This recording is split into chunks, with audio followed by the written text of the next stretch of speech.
Hello, everybody. Welcome into another edition of the Computer America Show. We're in our little pre-show here. We're going to, in the second hour, be doing computer technology news brought to you by Slimware Utilities. And in the first hour, it's our graphic show with our correspondent, Dariush Derakhshani. 1 minute until showtime.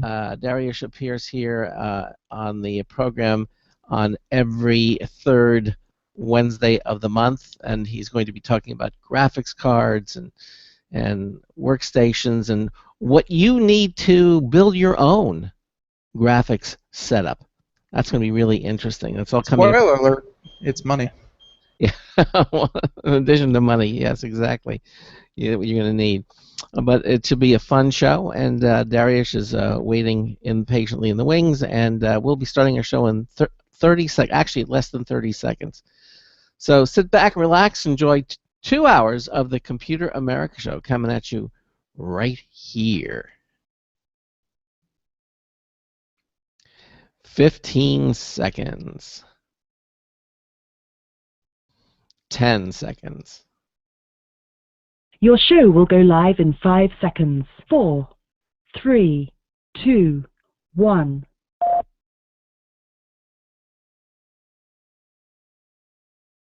Broadcasting live, it's America's longest-running national radio talk show on computers, Computer America, hosted by national columnist Craig Crossman. Look for Craig's weekly column in your favorite newspaper. This show is being beamed nationwide at ComputerAmerica.com. Keep it here for technology news, computer products, guest interviews, and your phone calls. You're listening to Computer America. Hello and welcome into the Computer America Show. It's the nation's longest-running, nationally syndicated radio talk show about computers and technology. Computer America is heard around the world and coast to coast. And I'm your host, Craig Crossman. And I'm your co-host, Ben. And Craig, must I say, I love what you've done with your hair. Looks good. Parting on the other side? Wonderful. No, I think you're looking at Dariush. That's not me. Oh, well, for those of you who don't know, if you watch the video portion, Craig is he's the star of the show, literally. So. And it is Wednesday. There you go. It's Hump Day here on Computer America, and it is the third Wednesday of the month. And every third Wednesday of the month, we have one of our correspondents, Dariush Derakhshani, is going to be joining us, talking about different topics. He has some experience with the HP's new Studio G3 workstation laptop. He's going to talk about Dell's M5510. Also, we're going to talk about video cards, the graphics cards, and also, this is interesting, we're going to talk to him about what you would need, besides money, to build a graphics desktop system for your own. Okay, I think it's going to be a really, really interesting show. And now, if you have a comment or a question for Dariush or myself, pick up the phone, give us a call, 347-884-8881. 347-884-8881 will get you on and get you through. Or head over to ComputerAmerica.com. Right there on any page, our home page or any page, you'll see the menu bar. It says live stream. Just hover over that, and beneath it, you select submit a question. That's our question submission page. You click that, you type in whatever you like, hit the submit button, and Ben and I will see your comments or questions right away. The other thing you can do is also watch the show. We offer live video streaming, again, at ComputerAmerica.com. On any page there on the menu bar, it says live stream. If you click it, you'll be instantly transported to the live video streaming page. You'll be joined to the show already in progress, and not only can you listen to the show, you can watch the Computer America program. You can see Ben, you can see Dariush. Ben also has the technology to display websites, videos, movies, that type of thing, links, and just makes for a more interactive experience here on Computer America. And one of the other things that I'm really looking forward to coming, and we'll discuss this a little bit more in the next hour, Ben is getting some new software that's going to allow him to do some really cool things. He's going to move to the... To me, it's like a non-issue because you're going from a more well-polished paid program to kind of the cheap version, the free version, the open source version of that does the exact same thing. And again, if you use one well enough, you can make it look like the other without anyone knowing. So like, it's kind of like going from it's not like new and improved. It's more like free and does the same stuff. Well, So. yeah, but I think it's going to do it a lot better because it's so much smaller than the paid one. That was It is more lightweight. It is more lightweight, and as are so many things that are open source, they don't have all the additional bloat that you find in a lot of these commercially available programs. So, and of course, the way that this is seen to the audience would be screen transitions that go, when I press a button. With my current version, it takes about 5 seconds before it transitions. With the new one, it takes half a second, and it's just more, snappier. But yeah, and also as you said, you got your legs wet, your feet wet, I think, but with the paid version, because there were a lot of things that you didn't quite understand. But now that you do from the paid version, you feel that you can transition to the open source, the free version, more smoothly. So I'm excited to see how it's going to work out for you. But we'll discuss more of that in the second hour. Right now, we have Dariush waiting. Anything you want to mention before I bring him onto the show, Ben? Anything else to mention? No. Well, like Greg said, computeramerica.com, and computeramerica.com.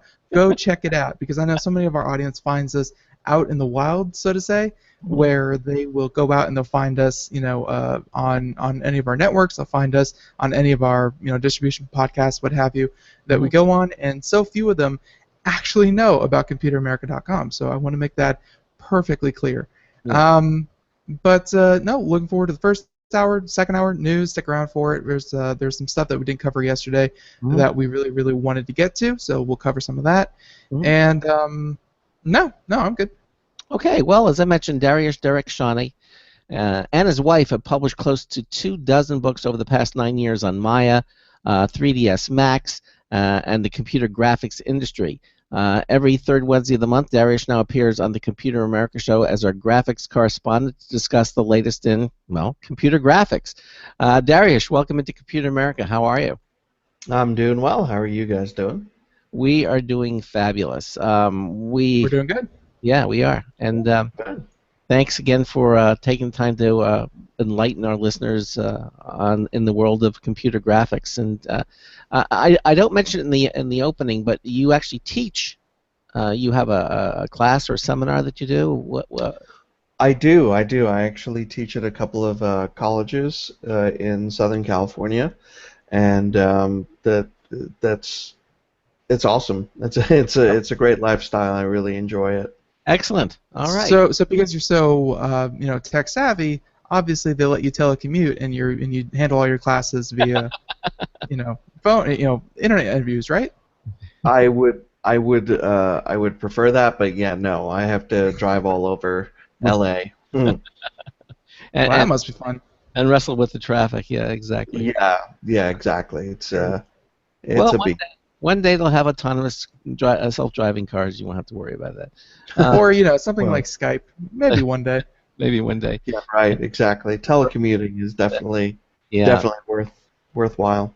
The virtual classroom. I understand that there are some universities that actually do that. They allow their teachers, professors, what have you, to they have a big screen up there, and he can see them and they can see him, and he doesn't have to actually go to the class, which is kind of cool. Yeah, and there's a lot of online courses through places like Coursera that partner with universities. They do these massively online open courses with the likes of Harvard and Penn and Stanford and MIT, where they give these courses out to however many hundreds and thousands of people online for free.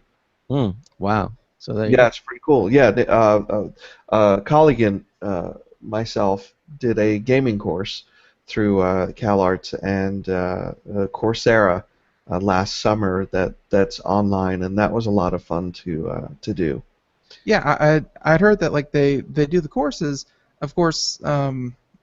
Courses, of course, but that's it's one thing to enroll in the college and to take an online option for the course and take the class actually online, but a lot of these courses are simply they're teaching the courses, or they've made the courses for for other purposes. And if you just want to sit in and if you just want to learn for the sake of learning, like you really won't get much in the way of actual accreditation or any kind of college credits. But if you just want to learn, I mean, it's all the right information. It's just served up to you in a different manner. Absolutely, absolutely. And some of these programs are actually starting to offer certificates. Not that that's the same as getting a diploma or a degree, but there's definitely movement in that area to kind of democratize education. Yeah, I think accreditation. It's like anything else. The wheels of the ways that we used to do things turn very slowly, but it was like, like online dating. Where'd you meet? On an online. Oh, that's awful. But now pretty much everybody does it. The point is, I think that as technology continues to improve, I think eventually you'll be able to take fully accredited college courses and take the test and do most everything that you need to do via technology, and still get full college credits for it.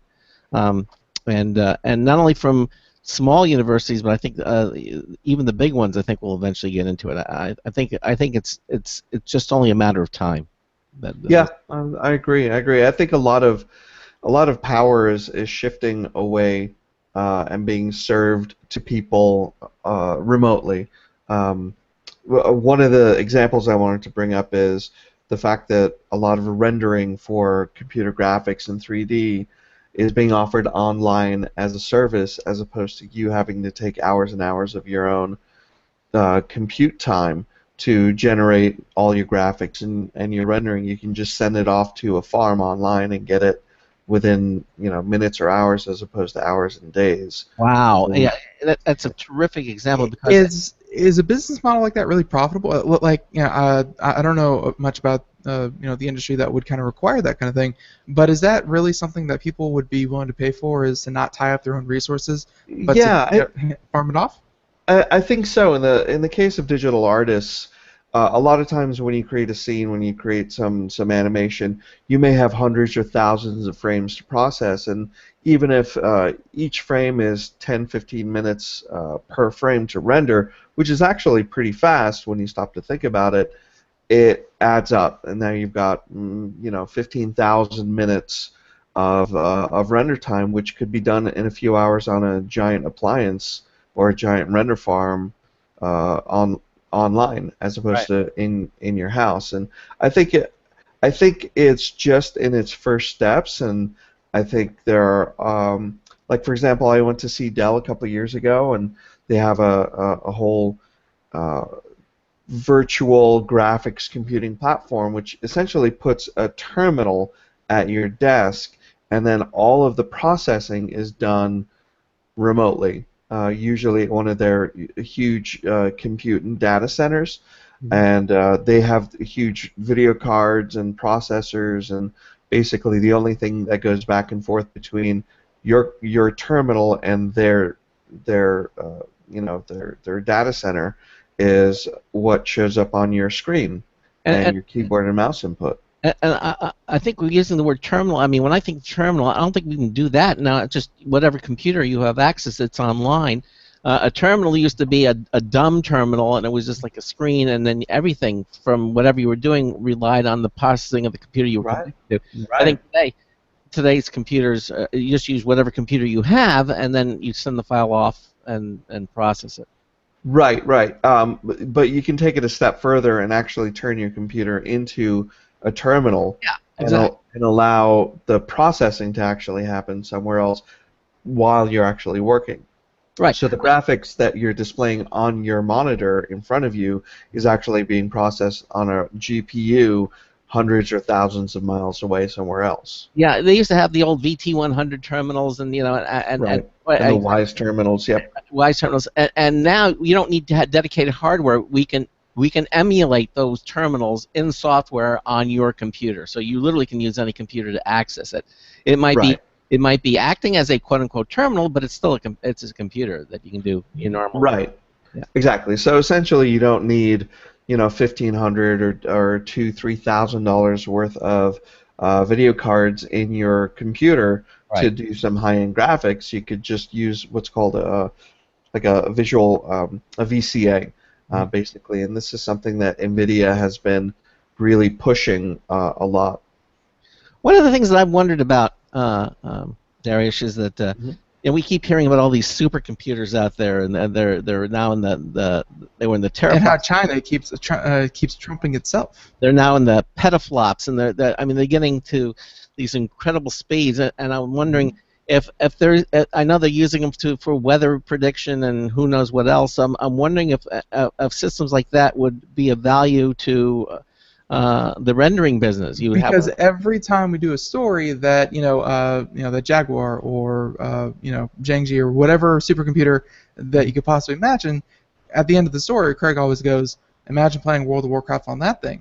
So, Yeah, exactly. Right. yeah, but not necessarily World of Warcraft. But I mean, the real task is rendering. That's what takes up the time to render all these things. And if you have something with a supercomputer power, wouldn't that make sense? I mean, wouldn't the cost or what's It can. I mean, with rendering, it's more the more CPUs you have, the more systems that you have at your disposal, the better.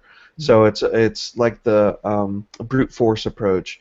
The more CPUs you can put on it, the more memory you can throw at it, the faster it'll come back to you.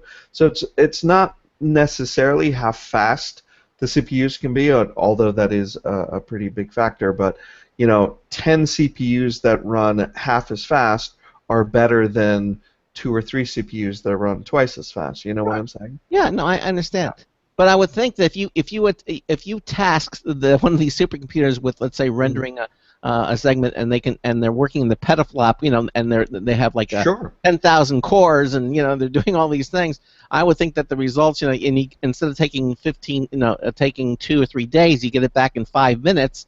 That would be. Yeah, that would be, and a lot of rendering is trying to push to the GPU because the GPU is more efficient with doing parallel processing, and you get a lot more cores, although they don't run quite as fast as a typical CPU core.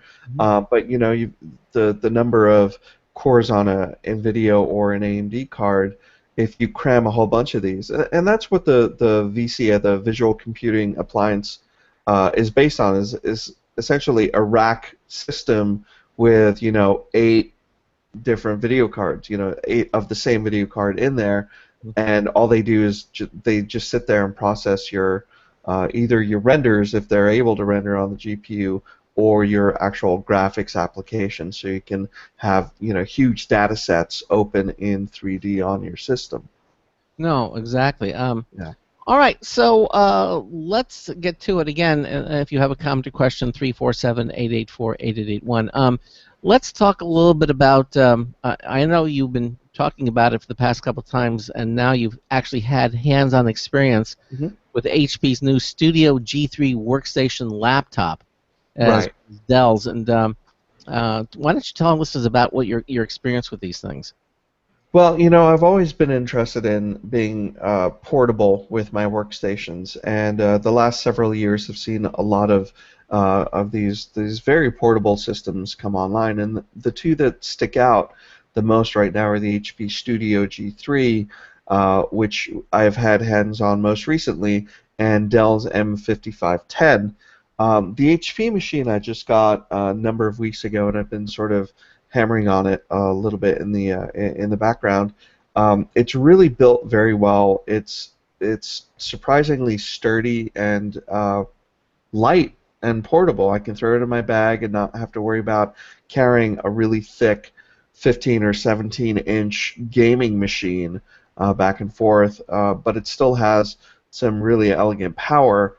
I wouldn't say it's a desktop replacement, at least for me, because I have a pretty hefty desktop I've built, but I would say it could be, especially for people just getting into 3D and people that are don't need a whole lot of horsepower. But the graphics are pretty good with a Quadro M1100M in that, and that's got 4 gigabytes of RAM of GDDR5, I believe it is. So it's pretty beefy. The screen's absolutely beautiful, and that's one of the big things about these laptops. They have to have really good screens and capability to hook up to external monitors, so you can have, dual or even triple screen setup when you're at your desk. But then you can just unplug it, grab it, go wherever you need to be, and use it on set or on location or in the classroom or wherever you happen to be, and still have access to being able to push all those polygons around. And definitely the studio has been very, very lightweight, good form factor, and just overall a pretty good machine. I've liked working on. Really. Yeah. So, now, and what kind of price range is this machine coming in at? Pat? The studio is around 2K. Okay. It's starting at 1999 basically, and there's a little bit of configuration that you can make with it. But like I said, the incredible thing about it is it's 4.5 pounds, and that's pretty excellent in my book. So, Has it overheated at all? No, actually, it hasn't. I've had a MacBook Pro in the past, and I've tried running Maya on it, and it's done okay. But the case would get unbearably hot on your lap because it acts as a heatsink.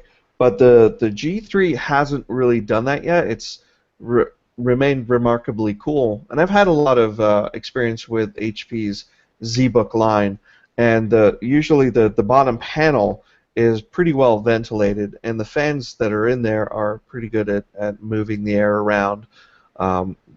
They get a little bit noisier than you would like, but then again, it's not like you've got a vacuum cleaner sitting on your lap either. So they're pretty comparable, and I would rather have a little bit of fan noise than a machine that's going to set my pants on fire. okay. So for our listeners, why don't you explain exactly what you mean when you call a laptop a workstation, quote unquote laptop? What are you meaning by that when you call it a workstation? Does it reflect the power, or is it just talk a little bit about that? Yeah, it's a good question. I mean, it's sort of a subjective label, workstation versus gamer PC or business PC. Sort of the configuration, and typically with a workstation laptop, you have a professional grade graphics card in it, being the Fire Pro from AMD or the Quadro from NVIDIA. That's usually the demarcation line. Usually workstation laptops also come with IPS displays, LCDs, which have much better color, and some even come with a 10-bit displays, like HP has their Dream Color displays on some of the ZBooks, which give you an amazing color gamut. 10-bit is quite a lot to be looking at, and that's usually what sets apart, for me at least, a workstation from another, gamer laptop, so to speak. Now, when I'm looking at the image that Ben is displaying, it looks to me, although it may be just a distortion, it looks like the laptop is not rectangular, that it's more square. The display. What is the actual pixel resolution of? It's rectangular. I believe there's a 4K version, which is 2160p, which is twice HD, of course. I don't prefer that with the smaller notebooks. I think 4K becomes a little difficult to look at when you're looking at anything under probably 21 inches. So I prefer having just regular HD on the notebook itself, but it can drive 4K display, and it's got a USB-C port, so you can go out through there. It's pretty nice. And Being how, able to drive a 27-inch display off a little 4-pound notebook. now you also are a Mac user. How does it display? I mean, Apple actually had a 5K Mac iMac out before, and how does it compare with the resolutions that are available either in the Mac, the iMac? Yeah, so when they released the 5K iMac, they also sent out this press release to everyone saying, "Na na na na boo boo, we're better than you." So Well, that's true, and I like what Apple does with their screen. Windows 10 really needs to catch up to is basically they use the resolution to get a higher pitch, basically a crisper image on your display. Um, so all your icons, everything isn't so tiny. Windows 10 does that. It can magnify your screen, so not everything is super tiny small. However, with workstation graphics applications like 3ds Max or Maya, for example, that doesn't always work out so well, and there are some glitches and display issues. So it's best to be at 100%, where like the Apple Retina display, everything is, I believe, at 200%. So everything is comfortable to look at, and the font and everything is readable and super duper crisp because of that high resolution, which 4K would promise on a regular Windows machine, and most applications are fine with it. But unfortunately, in this small graphic segment, the drivers, the software, the Mayas, and the 3ds Maxes of the world haven't quite caught up yet, and Windows 10 magnification doesn't work fully. So you'll get some sort of irregularities or weirdnesses. For example, I have a 4K display on a Dell notebook, an M3800 that I use for one of my jobs. That is torture to look at. The screen's basically 15 inches at 4K. Everything is tiny when I launch Max or Maya. It's very, very difficult to look at. But it's a gorgeous display and it's super crisp. That software has to catch up to it, and Windows 10 has to do a better job of doubling that resolution like OS X does with Retina. You know, we evidently the old adage that they always make hardware much more quickly than software. You know, it takes longer to develop software to they come up with these really amazing hardware specifications and devices, and then it takes them like a year or even longer for the software to catch up. Evidently, that hasn't changed. No, it's still the cart before the horse sometimes, and the horse runs away from the cart sometimes. It can be a mess, but that synergy sort of works, and the industry continues to kind of lurch forward, sometimes in leaps and sometimes just in steps. Right. And of course, we covered the HP ZBook a little bit. The M the M55 5510. Yeah. Noticing the price range here, this one starts at $1,400, but they do have options that even go as far or if not farther than the HP. Did you have a comparable Dell computer to your HP, or was it the $500 less version? Basically, the 5510 is pretty configurable from Dell. You can get anywhere from an i5 to a Xeon for the CPU in that. Same thing with the graphics. It's pretty scalable. The Studio G3 isn't quite as scalable, but the HP does offer ZBook 15, which has a number of different configurations as well. They tout the Studio G3 as being extremely portable, very, very mobile, very small, very sleek. It's actually a little bit thinner than the 5510, but if you want configurability, if you want a machine that's got a Xeon, for example, then you're looking at the ZBook 15, which is a little bit bigger, a little bit heavier than the Studio G3 is. So the Studio ends up being a little bit more targeted towards people that put a bigger premium on the portability than they do on the expandability of the machine, or I should say the configurability. The G3, the Studio G3, is very expandable through external ports. Like I mentioned, it's got USB-C ports as well as a number of other ports. So you can tack on a lot of extra stuff too. You can drive daisy chain a couple of different displays, 27-inch displays off of it. So in that regard, you're only kind of limited to the CPU and the GPU you can get with the Studio.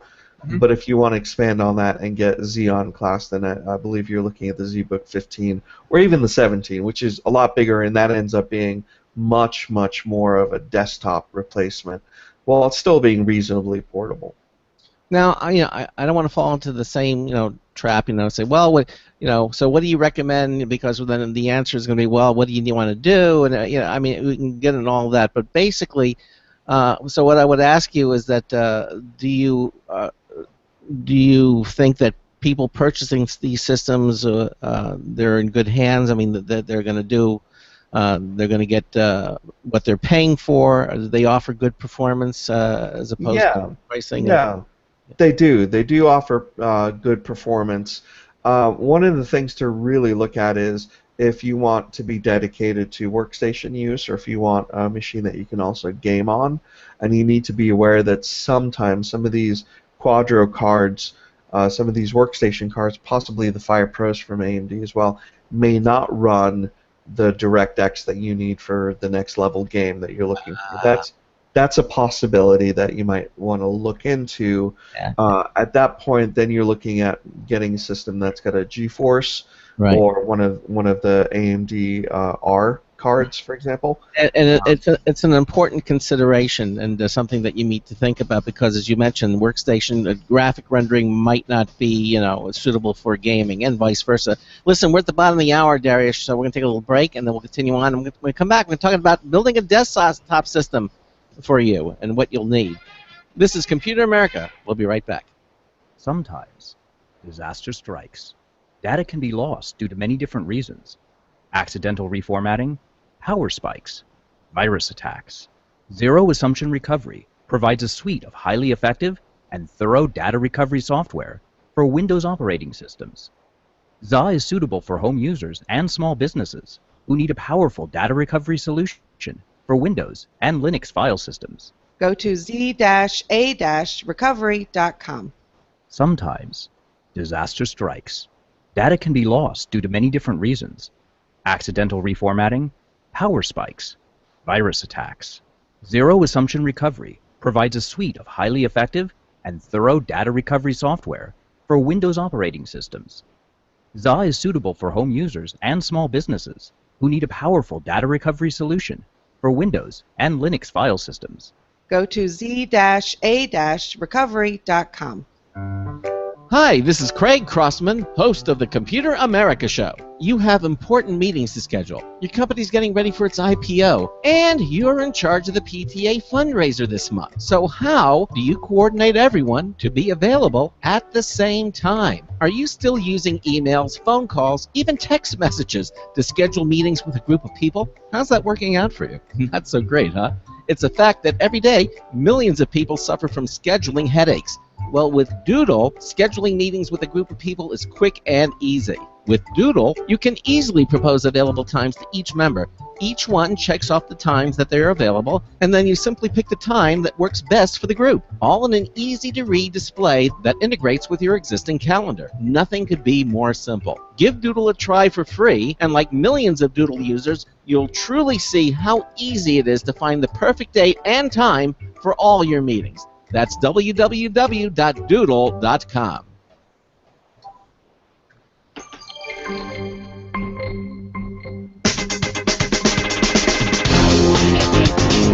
It's so hot, even a drizzle sizzles. Marty Winston with the News Tips Bulletin Review for Computer America. This time, Dynatrap 3. Growing up, long nights were punctuated by the zaps of insects flying into the high-voltage grid of bug whackers. This week, we got in the half-acre rated Dynatrap 3 for review with a quieter but no less lethal end to those pesky pests. There's a hood over the top, complete with a handy hook for hanging, and a chain comes with it. Next down is a slotted housing that uses an ultraviolet light with a CO2 generator to lure its prey. Beneath that, a small quiet fan draws its captives into custody. At the bottom is the screen chamber from which they can't escape. Mwahaha! It comes with both a cleaning brush and a magnetic screwdriver so you can remove the bottom screen cage for cleaning without losing the screw. Bottom line, if flying bugs bug you, Dynatrap 3 gives them an invitation to death row they can't resist. Marty Winston, News Tips Bulletin for Computer America. You know, I really listened to that one for the first time, and my goodness, that is sinister. So welcome back to the Computer America Show, 33 minutes past the hour. And what I mean by that mwahaha is well deserved. Did you hear it had its own CO2 generator? So it actually entices the bugs. It says, come here. You know, it come to your general area wherever you are, because obviously you're putting this somewhere where you are. It pulls the bugs towards you, and then it kills them. That's evil. That's We, borderline cruel. We we care about actually mosquitoes. we actually have a recording of one of those mosquitoes getting zapped. Yeah, yeah, pretty much. But I'm sure there's a a zapping sound in there too. But yeah. So welcome back to the Computer America Show. I swear we are talking about computers, not just bugs. And yes, Derakhshani is joining us for the entire first hour. And yeah, we're just about wrapping up our the Dell versus the HP workstations. And again, workstations are for the businessman on the go, or someone who needs to do work and not just play video games, but to actually get something done in somewhat of a portable fashion, as opposed to I would assume a desktop comparison. Like if you put like a side by side a desktop with similar kind of innards and specs and what have you, would be kind of big, and not absolutely huge, but obviously not at all portable. The fact that they're able to squeeze these in, and I'll be honest. Last time I saw a set of workstations, I'm sorry, a set of workbooks like this, workstations. They were from Dell. They look like workstations. They look like you could beat a bear over the head with them and take a trophy home. These workstations are actually pretty ultrabook looking. Yeah, they're pretty sweet. I really like the styling of the ZBook. It's kind of dark and it's got like I want to say magnesium sort of color to it, like a dark gray, sort of brownish ochre, very dark, and I don't know. It looks cool. It looks a lot better than what they used to back in the day. I'm not very sleek. Yeah, but if you getting down to the nitty gritty, a desktop system for graphics is still going to be more efficient, faster, and I think it's going to be pretty much always be that way, because no matter what they can improve in the laptop or the workstation, the mere fact that those improvements are available to desktop, and you have all that extra room, you're going to be able to do more, and it's going to be faster and more crushing. So, and I think that's the way it's going to always be. And so, for the serious graphics, who really wants to have a desktop system, we're going to take the rest of this half hour to discuss with you what you would recommend to build a desktop graphics system. Well, yeah, right on. I mean, this isn't for the faint of heart. Obviously, you're gonna need to love making your own computers to kind of get into this. So, if you're a bit queasy about that, HP, Dell, Lenovo, Box, that's BOXX, all have really good workstation desktops that you can get your hands on. But if you like making your own machines, like I do, I remember making my first system was a 286, 286 based, AT, long time ago, floppy 5 1/4 drive and all. So if you're into that, what I recommend is really assessing what you need it for, and if it's for graphics, if the bulk of what you're going to do is going to be animation and modeling and things like that, and game modeling and making stuff for game engines, you're going to want to get a nice, comfortable case, because you're going to be working around in it. And getting a super small case can be kind of neat, but is very frustrating to work in, because you're going to want a big, powerful CPU. A big, powerful PSU, a power supply, to give you a lot of juice. Because I would recommend that you get probably the second best CPU that's out on the market. That's typically where the sweet spot is for price to performance. For me, when I built my system about 6 months ago, I ended up with the Skylake 6700K CPU from Intel. A friend of mine was building a very similar system. He and I both do graphics. He opted for the last generation Broadwell and got a 6800K, and that's a 6-core, 3.4 gigahertz CPU, where mine is a quad-core, 4.0 gigahertz. And the reasoning behind the number of cores is I wanted a faster clock speed because some of the things that I'm doing in real time in Maya, for example, don't take advantage of multiple cores. And what he was looking for was having a machine that he can do a lot of rendering on. And rendering, like I mentioned before, the more cores you have, usually the faster things get done. So even at a lower clock rate, having 6 cores ended up being a little bit better than only having 4 cores at a slightly higher clock rate. But isn't that a shortcoming of my? I mean, let's face it. It's just software. They could write Yeah. the software to take advantage of multiple cores. They just haven't done. And here's a perfect example of hardware superseding the software. It takes longer for them to develop this. But I mean, Adobe was the same way with their Photoshop. It would work with one, and then all of a sudden, now they have multiple cores.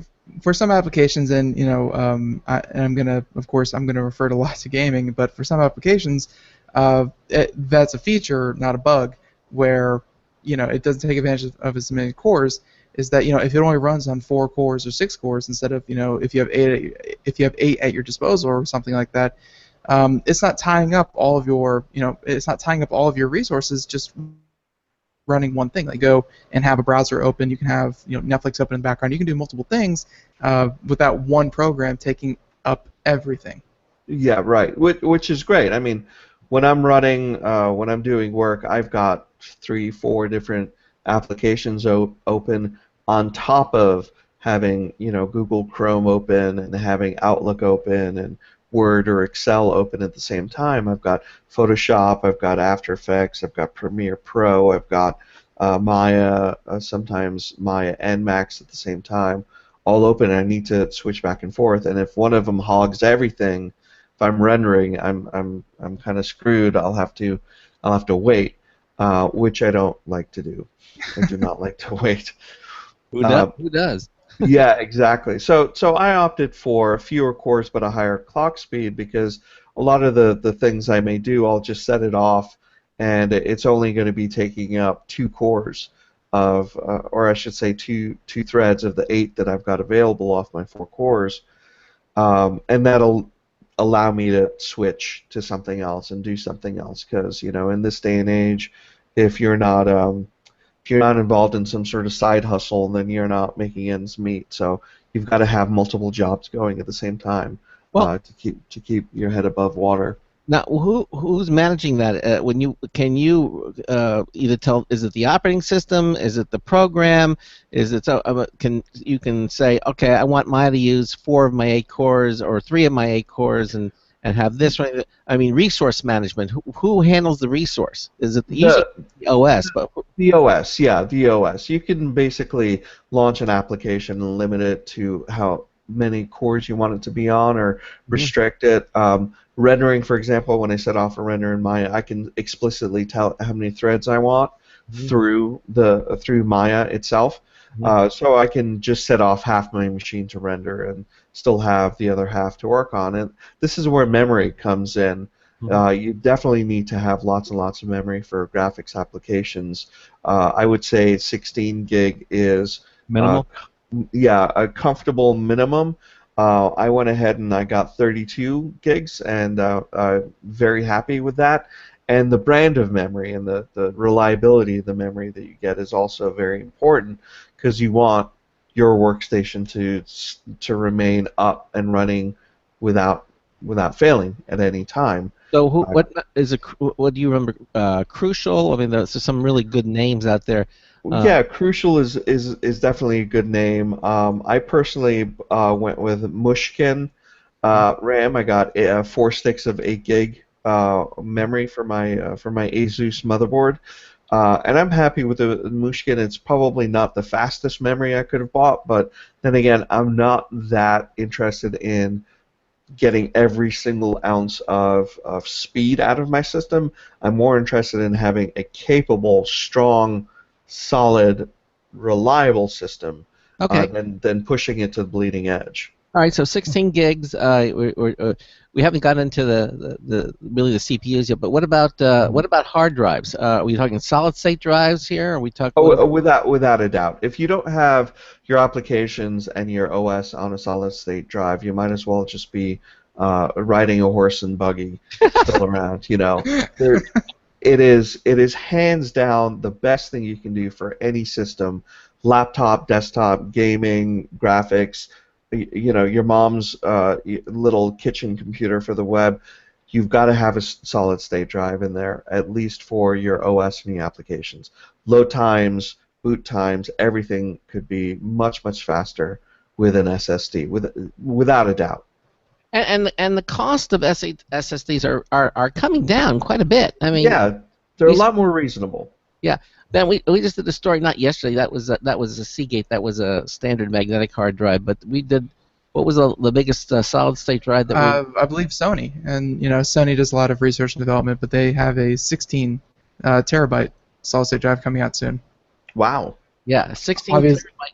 Obviously for the enterprise space, because Not for the weak of heart. No. they said price tag, call us. They didn't put a price tag out there. Yeah, they have to break it to you softly. Yeah, but still, if you can 16 terabytes of solid state hard drive, that's got to be killer. That's insane. That's absolutely insane. I opted for a 240 or 250 gig Samsung 850 Pro, which is a pretty fast drive.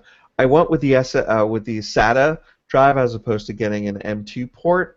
But if your motherboard has an M2, you might want to consider getting an M2 card instead that's got an SSD on it.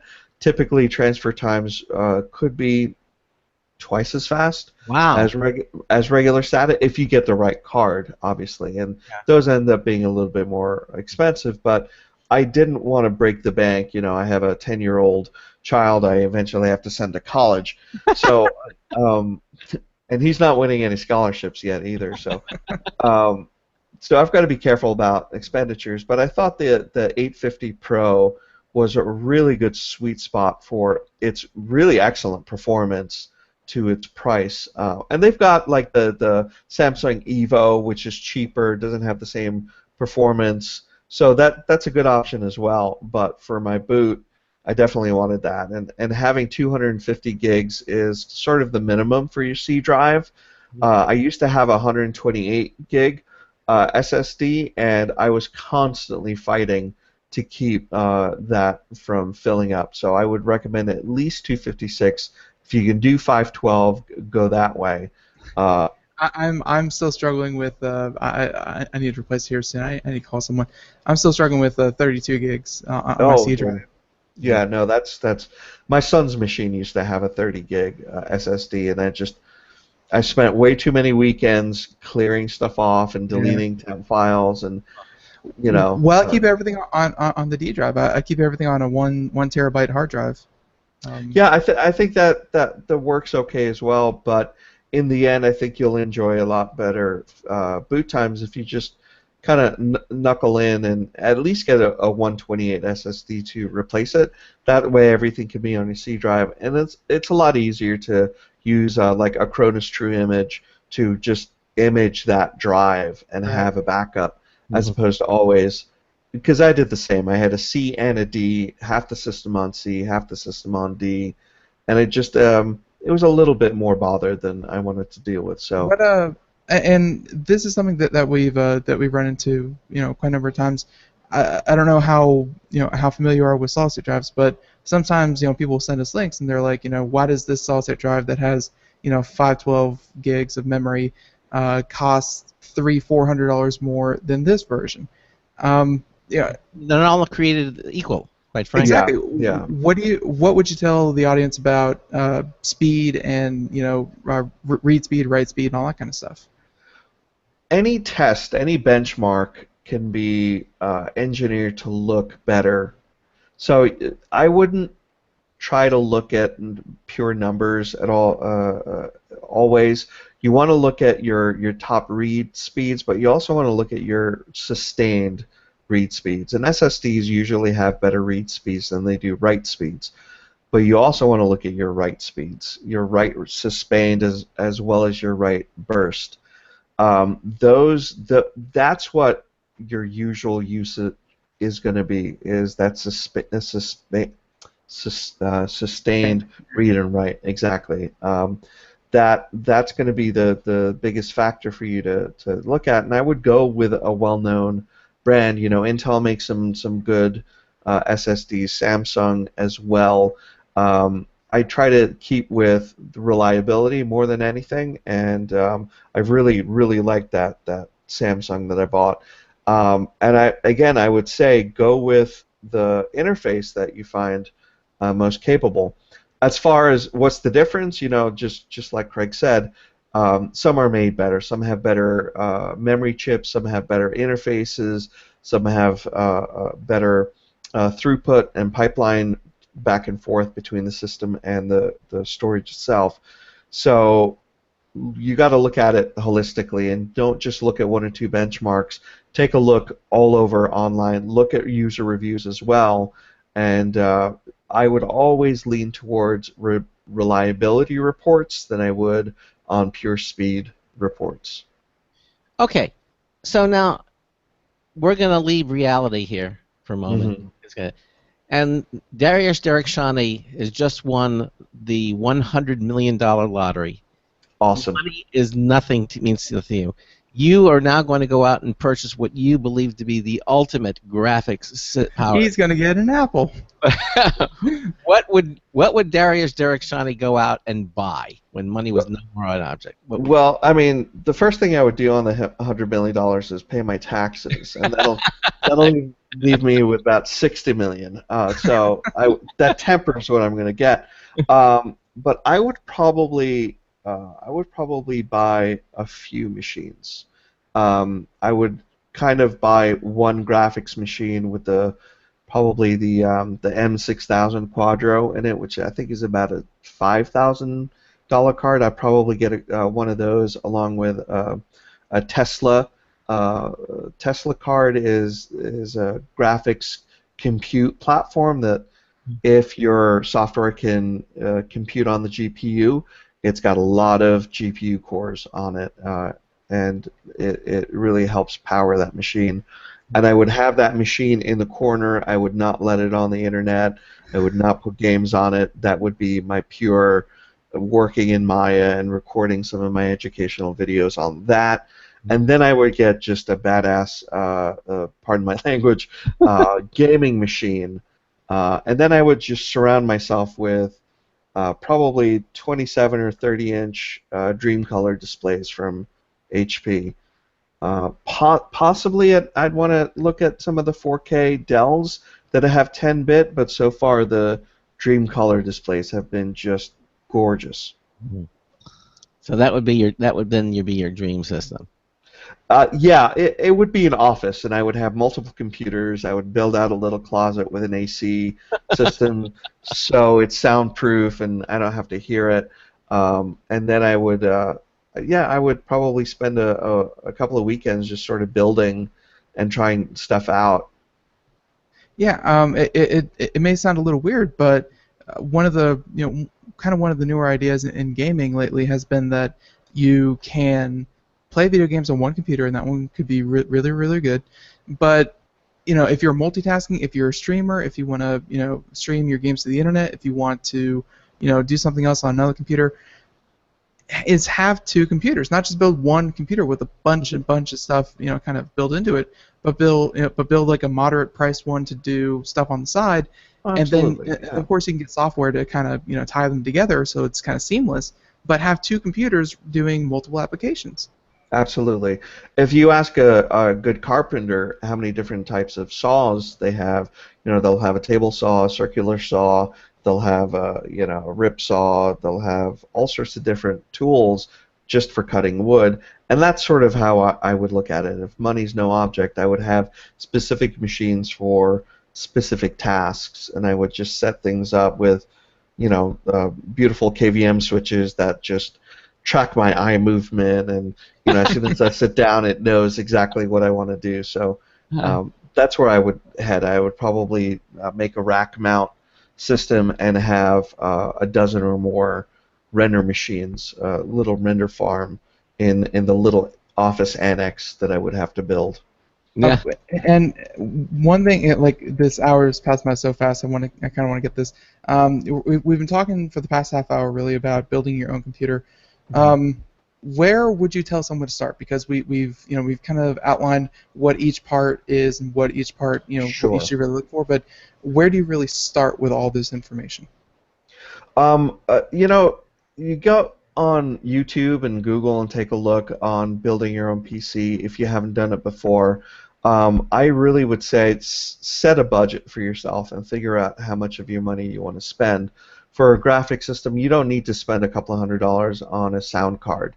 Usually the onboard sound is at least good enough to get you what you need for sound. Unless you're recording artist, that's completely different.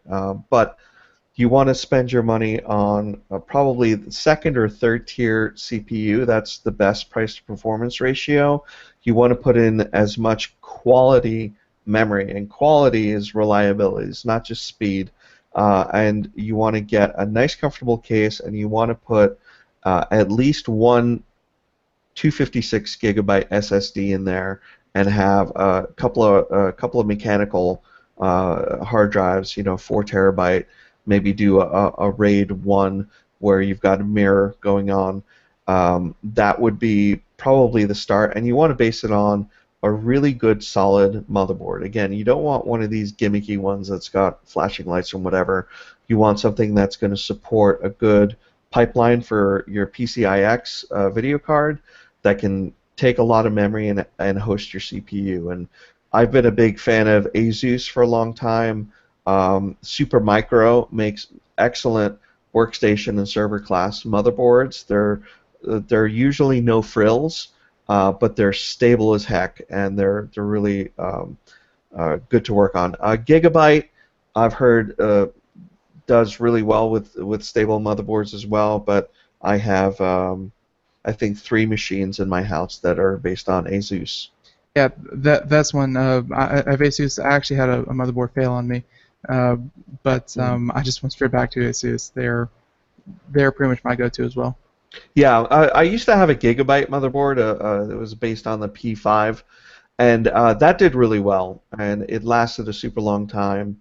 And I just upgraded when I went to Asus. Now my son has an Asus. I have an Asus. We have a little media system that maybe I could talk about the next time in my living room that's dedicated just to our TV out there and playing movies and stuff.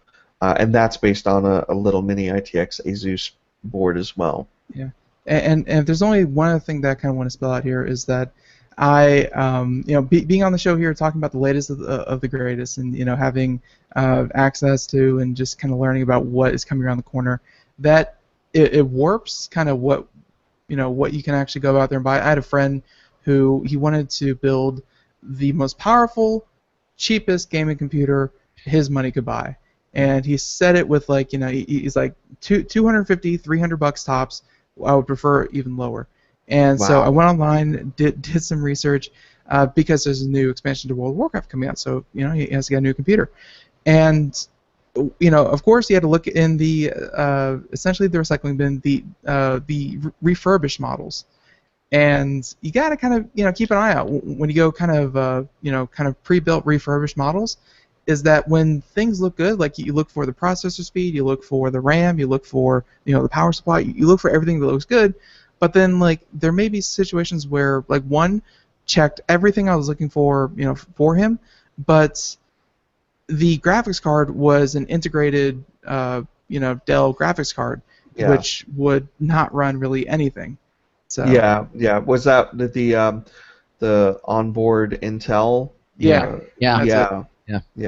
I mean, they do okay, but if you're a gamer, you need a discrete card. Same thing with graphics machines. If you can't afford one of the, I'm sorry, go ahead. No, if you're running a word processor, the normal stuff, that'll do. Yeah, totally. Yeah. Totally, it'll do fine. But if you're running anything 3D, you're going to want a discrete card. And if you can't afford a workstation card like the Fire Pro or the Quadro, getting a good GeForce or getting one of the AMD gamer cards, they do really well. And there's a big debate. A lot of people will fight tooth and nail about what's better. Is it worth getting a Quadro card and spending the premium, or can you get the same performance and reliability out of a GeForce? So that's a debate that I think will rage on for quite a while.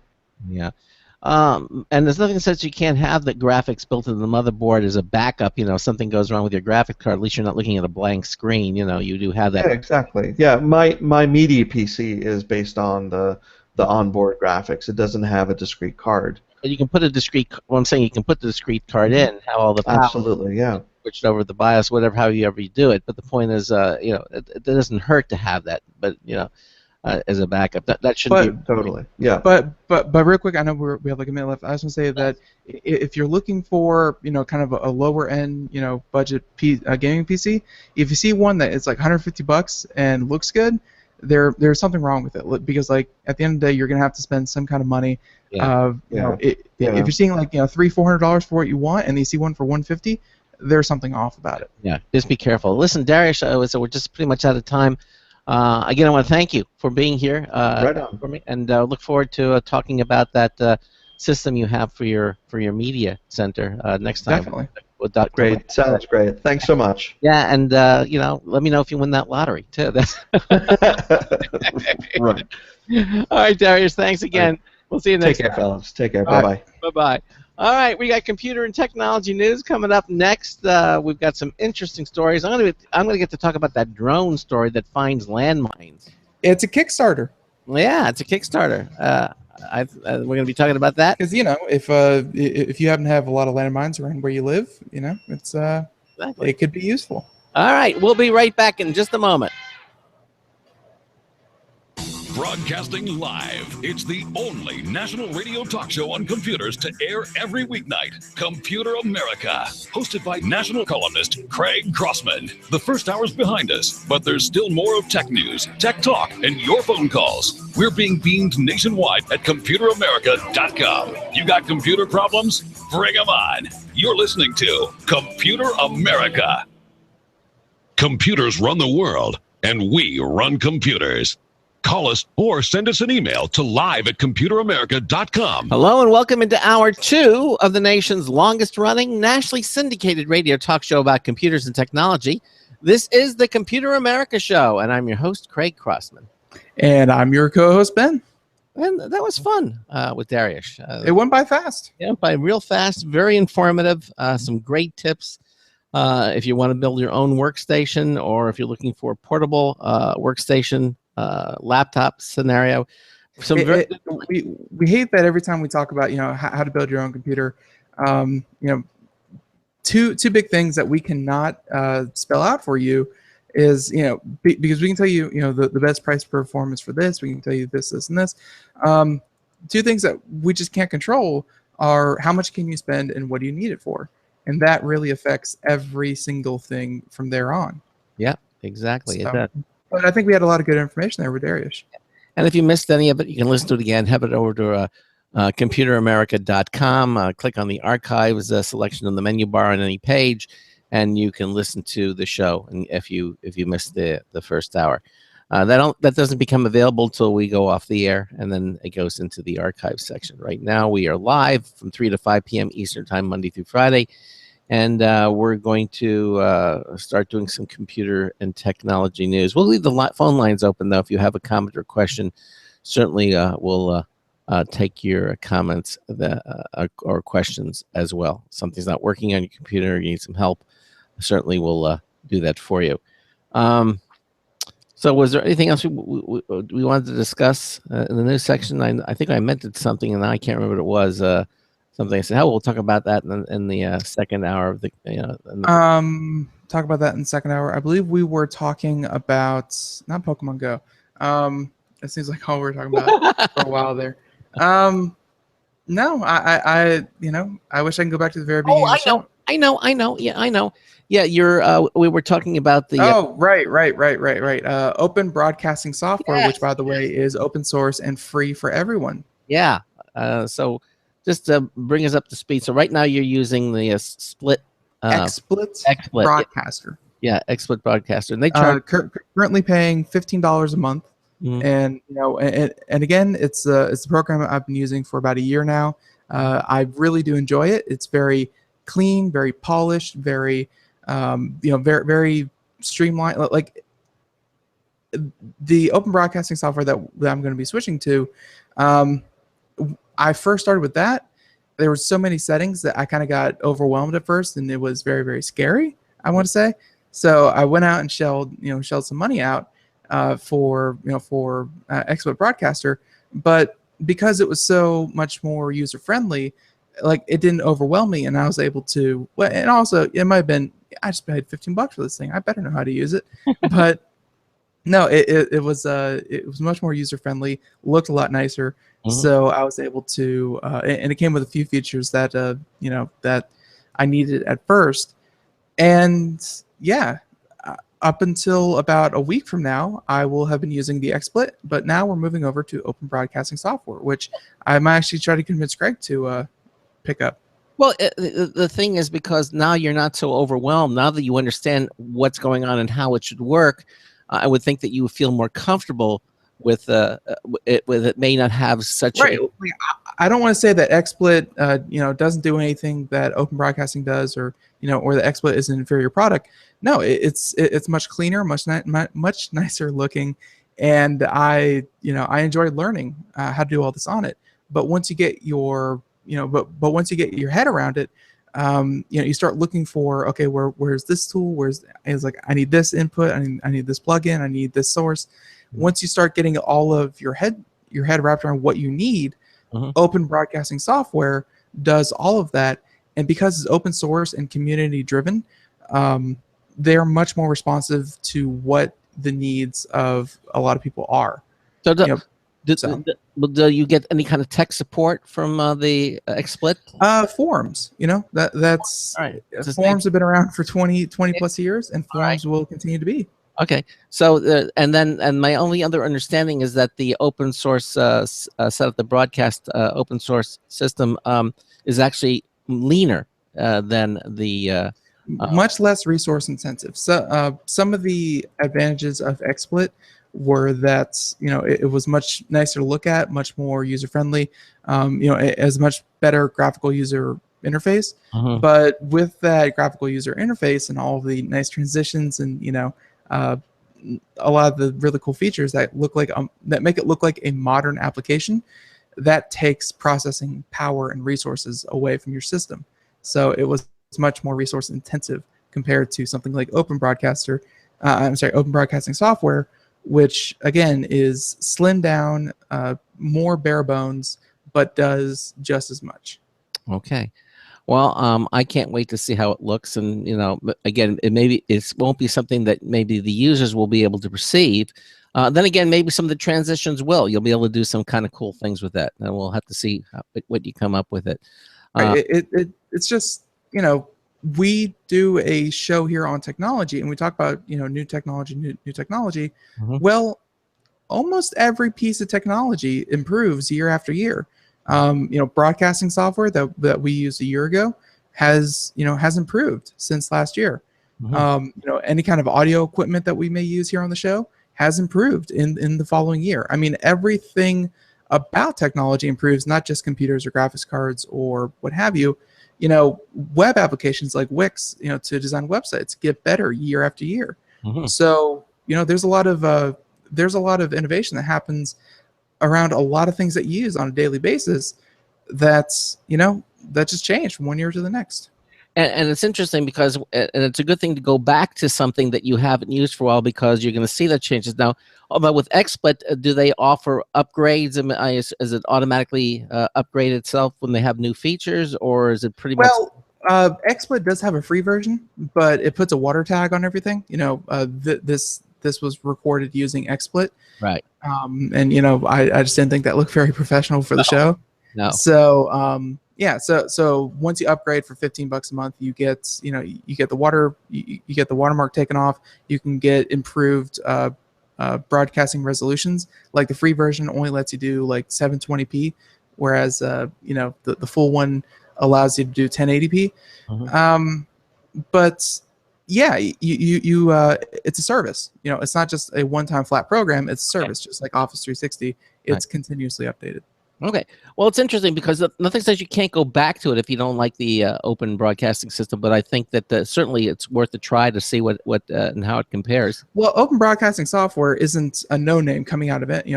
Coming out of nowhere. Open Broadcasting Software has been almost the de facto way to do this with XSplit. Like they're kind of rivals, but OBS usually wins by the majority because it is open source and because it is free. All right. Okay. Well, certainly looking forward to seeing what happens. I just saw Molly walk behind you. What? Yeah, Oh my God, it's a bear. okay. Anyhow, so I'm looking forward to seeing how that comes. And of course, Ben's going to be working on a new version of our website. And I got work to do. It's yeah, not we nice. do, but I don't like it. Yeah, it's cool, and I'm looking forward to seeing what you're doing. All right. Well, I think that said, it's time to do some computer and technology news. So let's have at it right now. Today's computer and technology news is brought to you by Slimware Utilities, the official optimization software of Computer America. You can visit them at slimwareutilities.com to clean, speed up, and optimize your Windows system. Check them out at slimwareutilities.com. Oh, right. And Craig, I'm actually going to let you take the first one because you seem so eager to do this. But I believe it's this one about drones. Yes, exactly. And, I've always really enjoy stories about new applications for a technology. And, of course, drones are continuing to find new applications, new uses. I think the latest one that we did just a few weeks ago or a month ago were drones that were now starting to do jobs that were too risky for humans. And they were talking about painting, way high up. Then they actually attached a painter's hose to a drone and with a tube and everything, and the drone would just do the painting job. I mean, we're seeing there was another story from yesterday that I don't think we're going to get to, where they're actually starting to use them for inspections of airplanes, so they can get a better view. And they don't have people crawling all over aircrafts. And drones are being used obviously for photography, but not only for amateur photography, but for professional photography. I was watching an HGTV program not too long ago, and I was just kind of admiring the aerial views, and it dawned on me, I'm not watching a helicopter. This has got to be a drone. And sure enough, I looked down and I actually saw the shadow on the landscape, and it was a drone flying across. So all those beautiful sweeping in and kind of moving around and gliding, beautiful aerial photography. More and more stations are using drones to do the job. You don't have to hire the expensive, helicopters and the flight crew and everything. You can do it mostly with a guy in a drone. So, and you can, in some cases, you can do better aerial photography than you can with a helicopter. They're very quiet. They're very smooth. They just kind of glide in. And a fraction of the cost. So they're just becoming more and more mainstream. Well, this story from Popular Science, we saw this yesterday. This is by G. Clay Whittaker, said they want to rid the world of landmines in 10 years. And how are they going to do it? You guessed it, with a drone. Basically, they've just launched a Kickstarter campaign, and they're saying, please let this life-saving Kickstarter drone campaign take off. And there's a picture. If you're watching our live video stream, you can actually see a picture of this this drone detecting landmines. It's called the Mine Kaffin drone. Kickstarter's Mine Kaffin drone campaign wants to use drones to wipe out landmines. And I don't know if you read, but you see it's about Kickstarter. Yeah, you hear stories from time to time, people, walking on a beach somewhere or something, and, they lose a foot or something, or they get killed from a landmine that's been buried, for 40, 50, 60 years, maybe from a previous war. I mean, I hear that a lot of places over in Vietnam and a lot of places in kind of rural parts of Africa, right, where, there'll be landmines definitely from decades ago, but there'll also be landmines from even today's kind of conflicts that they just bury randomly, and the farmers can't use their fields because they're worried, what happens if you blow a leg off? Exactly. Well, evidently this is a Netherlands-based Kickstarter campaign. They want to use drones to get rid of landmines in the next decade. The Mine Kaffin drone is an aerial vehicle that can map landmine-rich environments, do effective sweeping searches with metal detectors, and plant detonators before escaping to a safe distance, all without a single living foot touching the ground. Isn't that wonderful? It's a drone that could potentially save thousands of lives with the body and chassis of something reminiscent of an Imperial probe droid. Okay, it kind of looks that. Or one of those squid-like things from the Matrix. Remember those? That was kind of cool. Still, the world would be a better place with a few hundred of these kind of running around. And they're showing some alternative ones. There's one. Do you remember the ball that they had? Yeah. The ball was wind powered, and it would kind of act like a tumbleweed and kind of roll around a minefield. Yeah. And whenever it would explode, it wouldn't destroy the ball, but it would allow it to keep going, and it could take out multiple mines, before you need to, kind of put a new one out there. Right. Well, now if you're watching, they're showing the aerial droid that we're talking about here, and again, it's on the Kickstarter campaign, and they show a picture. Here's a drone. It's doing 3D mapping of the landscape, and it's just searching and looking for mines, and it finds the detection. It's got a robot gripper. It puts a little marker, on where the mine is. It's actually not a marker. It's actually a detonator. The drone moves out of the way, and then the little thing goes off, and the mine blows up. And they're saying it's like 20 times faster than traditional technology, and 200 times cheaper and safer to deploy this kind of a technology. And we mentioned to you, certainly not something you can run over to your local Best Buy and pick up, at least not yet.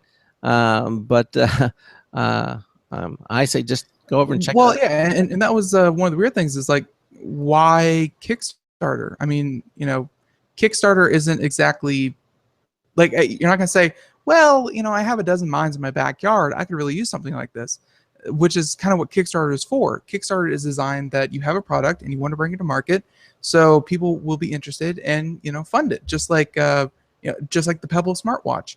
It's something that they can go out and buy for themselves. This seems probably more suitable for something like a GoFundMe, where you have an idea and you want people to, kind of also see your vision, see what happens, and then, they just kind of fund you without really much in return. That's why Kickstarter, and here you can see the rewards, like they'll send you a message saying thank you, they'll send you a bracelet. But yeah, and the rewards go all the way up to like $7,000, which it says 3 days of drone workshop where the team will show you how they do it. But again, at the end of the day, it doesn't tell it doesn't give you a drone if you give them $7,000. It doesn't really do much of anything. No, but you can see the images.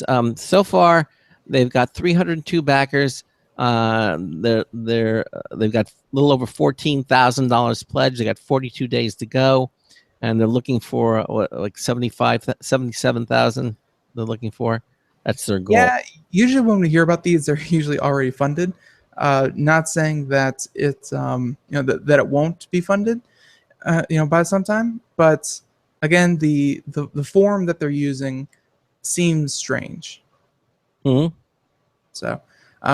Unfortunately, I was hoping at one point this thing was actually going to blow up a mine for real. I didn't get to see that, but oh well. But yeah, no. Drones doing good for humanity. It's definitely something worth keeping an eye out for. Craig, I just sent you a new batch of stories, and excellent. And with this new batch, one of the ones I kind of want to pick up because there were a lot of really good ones today. And there were a lot of good ones. Let us go on over to China, of all places. All right. And China, this is from a website called AdGuard, and yep, China did it. They bit the bullet and made ad blocking illegal. Whoa. Really? Yeah. So Article 16 mentioned below is referring to advertising activities on the internet and supposed to ban all sorts of ad injectors. So although the wording is vague, we hope that it will not cover ad blockers as well, because one of the one thing about an ad blocker is it's technically a script injector, and it will kind of inject some script, some code that will break the ad from ever being displayed on your screen. Like, that's how it works. So yeah, So it seems a rather sudden decision for all of us, but apparently it has some background where they're saying that after the death of a college student, Wei Zexi, who had cancer, this is where you immediately ask, poor boy, but what did that have to do with ad blockers? Well, Mr. Wei had taken therapy found through an online ad in Baidu. So subsequently, the government started investigating into Baidu's medical advertising practices and came to a radical decision. So his death had indeed started polemic about the online environment full of obscurities when it comes to finding health information. So the situation is compounded by the fact that there's only one search company that dominates in China. So this led to the status quo, and when most of Chinese prefer to ask fellow patients for advice on online forums, which made Baidu the main destination for medical information. So it was decided to take advertising under control, and so they have a draft of the Internet Advertising Interim Rules, and they were intended with one higher goal to lay out guidelines to protect users against false or misleading ads. So I guess that's why they're doing it, is that they, advertising on Chinese websites, because it's again mostly handled by the company Baidu, which is of course owned by the Chinese government, because it's all kind of under one regulatory body and all done through one company.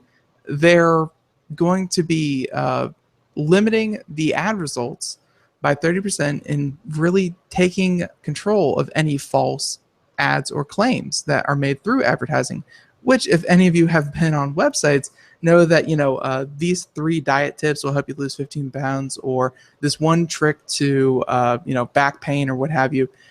There are a lot of advertising out there that claim to solve radical problems very, very simply. So I guess China is trying to take a hardline stance against those. But Article 16 actually prohibits ad blockers, and they have a translation here saying that to provide or use applications, hardware, and other advertising methods that intercept, filter, cover, fast forward data used for advertisers by others. Again, it's prohibited to essentially block or filter or intercept ads. So, and of course, it's that's pretty much it. Where again, they're trying to take back the ad industry to be more relevant and less, kind of less false leads, but at the same time also restricting the amount of ads that you can actually block. Oh, okay. I It's guess not good. No, but I guess it's only concern if you live in China. Well, there's only 1.3 billion of those, so you're right. We shouldn't care about that. There's only 7 people on Earth. Exactly. Well, 1 in 6. Yeah. 1 in 6. Well, I like to do stories about things that we all can't afford, but we like to look at them anyway. Sony just came out with a brand new high-end 4K HDR LCD TV that uses a new You said we couldn't afford this. This is only $7,000. Yeah. Well, you took the thunder out. Yeah. A start. I'm just saying, go out and pick up 2 of these. They're within everyone's budget. Yeah, they start at $7,000. They use a new backlight algorithm feature to rival the quality of OLED TVs, which is saying something because OLED TVs are like the brightest, best-looking TVs. But anyway, if you thought that Sony was done announcing new TVs for this year at CES, you were mistaken, again, by Nicole Lee from Engadget. Just today, Sony unveiled the Z Series, a new line of LCD TVs that it says is the best and brightest yet. It runs on Android TV, just like the rest of Sony's stable, but the big deal with this new flagship line of 4K HDR ultra high definition TVs is its backlight master drive technology. This technology, which we saw in prototype form at CES, aims to bring a brightness and contrast that will rival the richness of OLED sets. But my question, it's rivalry. It's OLEDs are its rival, but I'm saying, why not just go for the OLED set if it's the best? But they're saying, okay. And I like that they pointed out that they had a prototype form out at CES. I actually went by the Sony booth Um, being out at CES, it was so sad to see the TV section because there were displays, TVs, monitors, 3D displays that were passive 3D displays.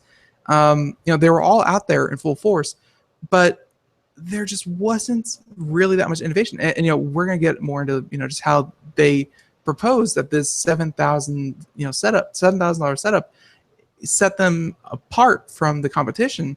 But when I was there and I could see, Samsungs, when I could see Sony's, when I could see Vizios, when I could see, actually a couple of companies from China that I'd never even heard about, but we're going to start making segues into the U.S. market. Seeing them side by side and seeing them all together in one group, there really wasn't much to set them apart. I mean, they all look good, they all look great, but when you look at 1,500 television sets and they all look great, none of them look amazing. They all just look like really good TVs. They were all 4Ks. They all promised that higher contrast, the blacker blacks, the whiter whites, but none of them look amazing. But not even the OLED ones. Not even the because when you look at 1,000 OLEDs side by side, they all look good. Yeah, but none of them look amazing. It's not like you're sitting one next to a to a CTR television or whatever. Let's say a CRT. Like it's not like night and day. It's just that's a really good television set, but it's not. It doesn't knock your socks off. Okay. All right. Well, I don't know. I'm sitting in front of the Vizio set that we got, which is a 4K TV, and I know, but that's 4K TV, and you spent $500 on it. But if you saw something that was a little bit better for $5,000 more, would you really be jumping in your seat, going, "I need that"? No. No. It's just more of the same. Yeah. There hasn't been that, and this year at CES, it was really shown that they're getting more power efficient. It's going to cost a lot less to run these things for longer periods of time. The bezels are getting smaller, the screens are getting thinner, all this good stuff, but nothing is going to make people that excited about all of this. It's just another television set. Well, again, oops, sorry about that. Sorry about that. There we go. Yeah. No, there has to be some kind of technology that's going to be, either virtual reality, and it's going to make it's going to make the image come alive, like it's going to be a different form factor, or it's going to be 3D TV. I know how much we like to bash on that, but it's going to be passive 3D. It's going to be something that is going to change the TV market, because they can't keep innovating with a flat panel on your wall that looks good. Like, that's not really innovative. That's just, a better TV. So until they come out with something truly innovative, like, one that when you turn off becomes completely translucent, or when they come up with a TV that you can roll up and move anywhere and stick to the wall with magnets, I mean, until they come up with something really new, TVs just aren't going to look all that different. Well, the one thing that did kind of look appealing to me was the fact that these things are becoming so thin. There's no bezel around the edge. Basically, it's looking at a sheet of glass, and they're only like a quarter of inch thick. That's actually quite nice to look at.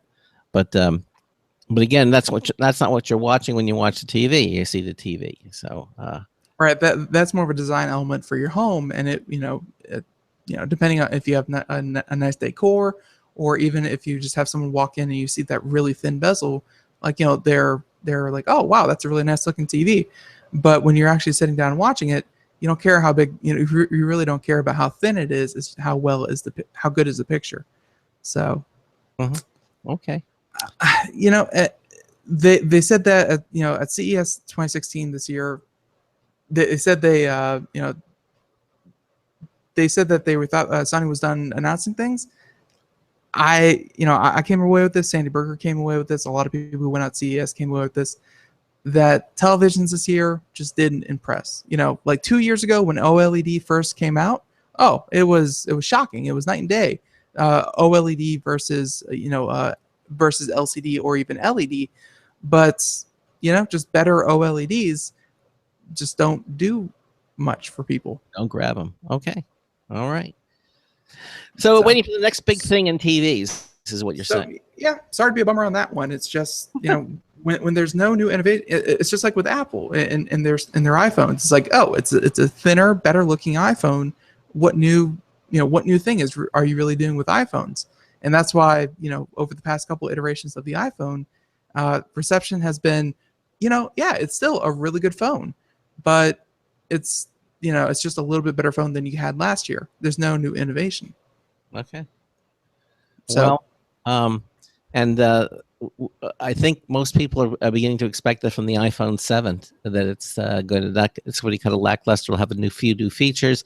Although what I'm hoping for is being water resistant or waterproof. Keep hoping that. Cordless charging, and maybe no more 3.5 millimeter jacks. Just have Bluetooth headsets.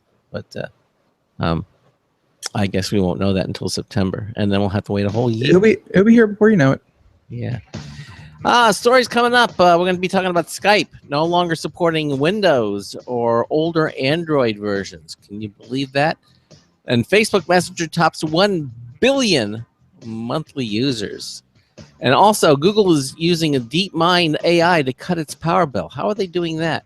We have all those stories and more. Uber's in the news as well. You're listening to the Computer America Show. We will return. Hi, this is Craig Crossman, host of the Computer America Show. You have important meetings to schedule. Your company's getting ready for its IPO, and you're in charge of the PTA fundraiser this month. So how do you coordinate everyone to be available at the same time? Are you still using emails, phone calls, even text messages to schedule meetings with a group of people? How's that working out for you? Not so great, huh? It's a fact that every day, millions of people suffer from scheduling headaches. Well, with Doodle, scheduling meetings with a group of people is quick and easy. With Doodle, you can easily propose available times to each member. Each one checks off the times that they're available, and then you simply pick the time that works best for the group, all in an easy-to-read display that integrates with your existing calendar. Nothing could be more simple. Give Doodle a try for free, and like millions of Doodle users, you'll truly see how easy it is to find the perfect date and time for all your meetings. That's www.doodle.com.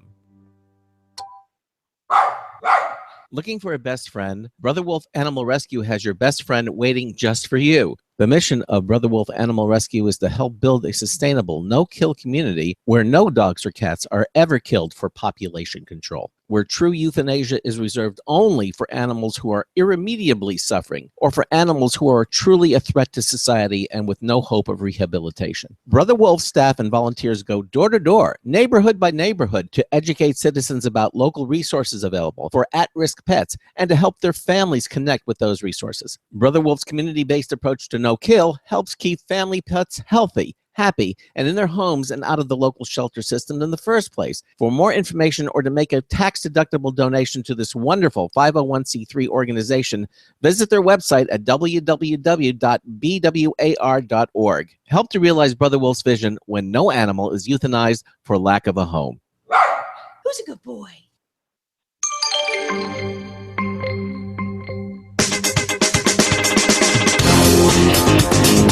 I bet if you got 9 people jogging, the 10th could ride the sweat on the surfboard.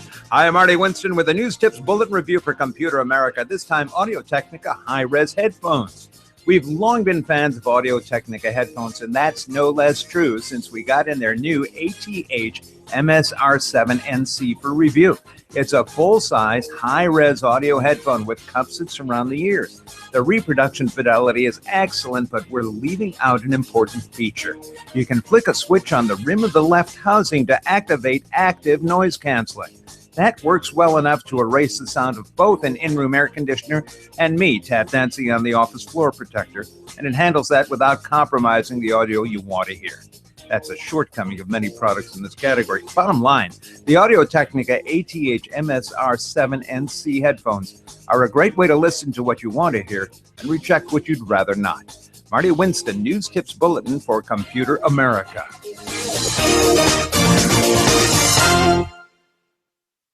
There we go. And welcome back to the Computer America Show, as we are doing computer and technology news brought to you by Slimware Utilities. The first hour we had Dariush Derakhshani. He is all about graphics, and he's a fount of information if you are interested in graphics cards or in anything graphics related or rendering related. He does it for a living. He teaches at colleges. He is in the thick of it. So it was a very good first hour. But again, here in the second hour, we're talking about computer and technology news. I hope we don't get to the Skype story, because that's one of the most boring stories on the list. And one of the most interesting stories on the list is this one from Engadget and Bratwurstbot. It's the thing you didn't know you want. But now Bratwurstbot takes orders and then cooks and serves sausage. Mm. And more specifically, bratwurst, because this was unveiled over at the German state representatives, or the Stahlwachter party. So, yeah. So and the article goes, do you like sausage? Then there's a robot for you. Again, it is called the Bratwurst Bot. And again, if you're watching the video portion, we're gonna play the video here of the robot in action, because it's just so cool. But yeah, the Bratwurst Bot, it's an autonomous machine that takes customer orders, cooks sausage, and then serves bratwurst without any human interface. So, making its debut again at the Stahlwachter Party, a government event for German state representatives, Bratwurst Bot served over 200 sausages over the course of an evening. Didn't even ask for a smoke break. So, independently taking orders from a web front end while using a pair of RGB cameras and some customer management software to cook the wurst to perfection.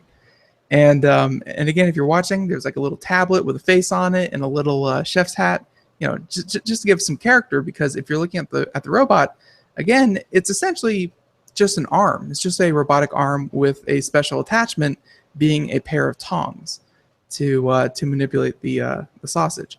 But he's wearing, look at he's wearing a little hat. Yeah, he's wearing a chef's hat because he is cooking. And yeah, so it says an automatic grilling machine is impressive in its own right, but what is even more notable is that Bratwurst Bot is made entirely from off-the-shelf parts. Very cool. So it's more than just a fun project. FZI built the bot to show how flexible service robotics has become, demonstrating a feasible robot cook that can interact all on its own. So it's not the first time the company has done it either, where last year they even showed off a robotic bartender. So all this amazing service tech leaves us with one question: when will there be a party with both bots? With both bots, and how do we get invited? Both bots being the bartender and the sausage cooking robot. So yeah, that is the automatic sausage grilling robot. I guess their main point there is that they can take customer orders. They can, 2 sausages, please, and 2 sausages are thrown on the grill just for them, and the chef will be able to cook them to just how they want it. Well done, medium, what have you, and be able to plate it and ready for someone else to go out and hand the food to the customer. And yeah, I guess it's the company's goal to really show that we can do this with automation, with machines. We could do it with bartenders. I guess they're trying to position themselves as being a way to build these robot chefs to do some kind of task that would, of course, replace jobs. Yeah, well, I don't know about replacing jobs, but certainly it looks replacing a bartender or replacing a cook for certain tasks. I mean, if let's say you're at a restaurant and you pull out an app and you say, I want this, this mixed drink, and the robot is able to mix the drink for the restaurant all by themselves, and then you just have your waiter or waitress come out and hand you the drink that was made in the back by a robotic bartender. Mm-hmm. That's one less job. Yes, it is. Okay. Well, speaking about one less, I just want one of these things at home. Yeah. Because I would love this thing to just be making sausage continuously. It's like, just don't stop. I'll keep plugging sausage for you. But it only makes bratwurst. It doesn't make other types of sausage, right? Just bratwurst. Like I said, the software and most of the hardware parts were off the shelf. So it uses, according to the video, it uses an RGB camera. So it essentially notices the color of the sausage and when to turn it. Bratwurst are probably used because they're white when they're uncooked, and then golden brown after they are finished cooking. So they were able to take the cameras and say, this one's dark enough, time to flip it, time to serve it. And if you could do that with sausage, add a meat thermometer arm to this thing, and you could do it for steaks, you could do it for burgers, you could do it for chicken. It doesn't take too much imagination to see this thing cooking more than just bratwurst. But the part of the fun of cooking out is standing there with the grill and kind of flipping the burger. Well, for businesses, there is no fun in cooking. No, for business, maybe not, but for certainly for personal. Well, this is not oh hey Ben's throwing a barbecue in his backyard. He has the robot out. Come on over. It's not exactly for home use. This is for businesses. Okay, commercial stuff. Well, okay. Well, in that spirit, let's talk about something else that, but this time this is something. Okay, hold up your hands. How many of you? Useful? What word were you going to say? Useless. Okay. Yeah. How many of you out there still own a VCR? Okay. Oh, I know I do downstairs. Yeah, we have a VCR. When was the last time we used it? I don't know if it's even plugged in, but it's sitting on top of an equally dusty pile of tapes. Yes, exactly. Well, I think it's time to play taps over the VCR. Right. Because Japan is making its last ever VCR this month. And this is from Mental Floss. I love the name of that title, by the way, Mental Floss. And this is by Kristen Howard. She says, most of us stopped using video cassette recorders a very, very long time ago in a galaxy far, far away. But by 2008, DVDs had officially replaced VHS as the preferred home media format, and the glory days of the 1980s, when VHS and Betamax battled it out to be the #1 choice for watching and recording movies and television at home. Okay, so, and of course now we have it's Blu-ray and that's the last physical media, I think, at this point, and basically it's all streaming now. But it might surprise you to learn that VCRs are still being manufactured. At least they were until this month.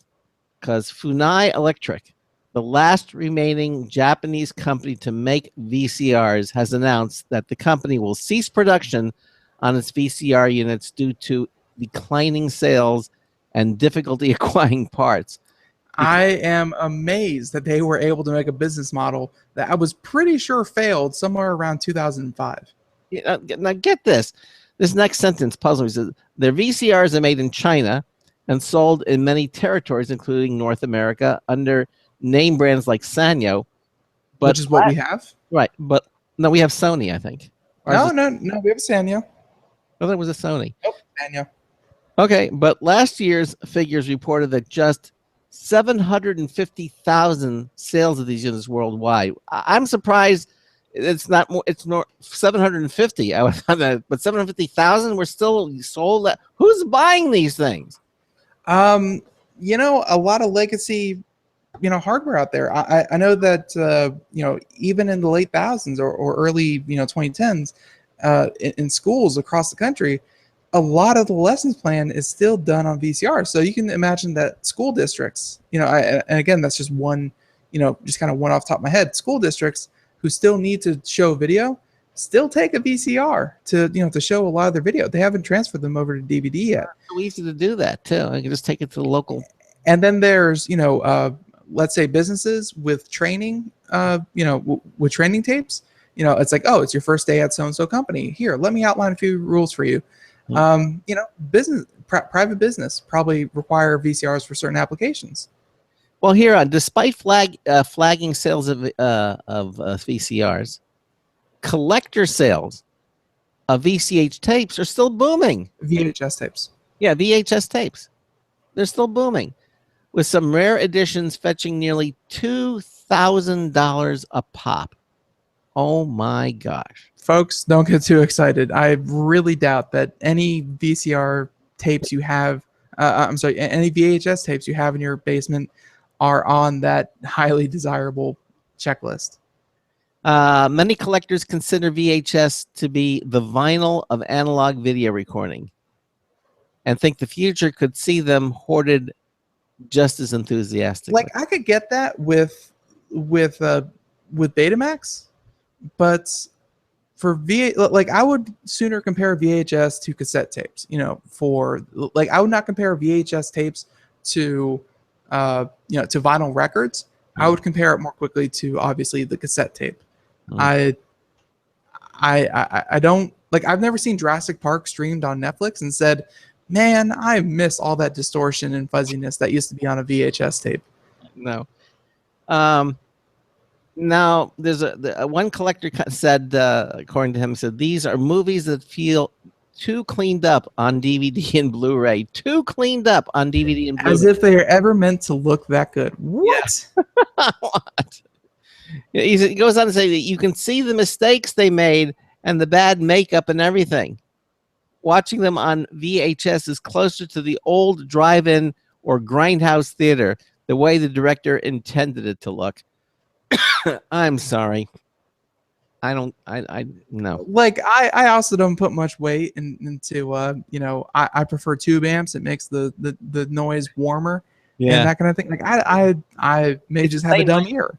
It's the same mindset. Oh, the sound somehow sounds better on vinyl. You hear the clicks. It's warmer. It's less hollow. It's the tubes give it a warmer sound. That's baloney. I'm sorry. I just don't see it. I really don't.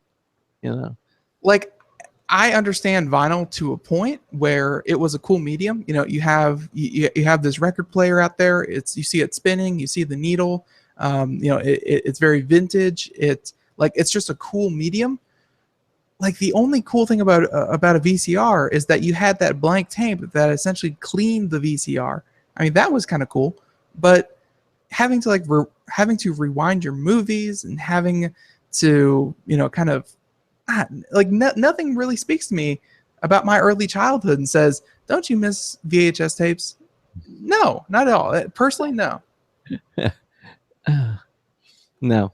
Yeah, you're right. It's weird. It was a weird story. I mean, it's a weird phenomenon. Yeah. Right.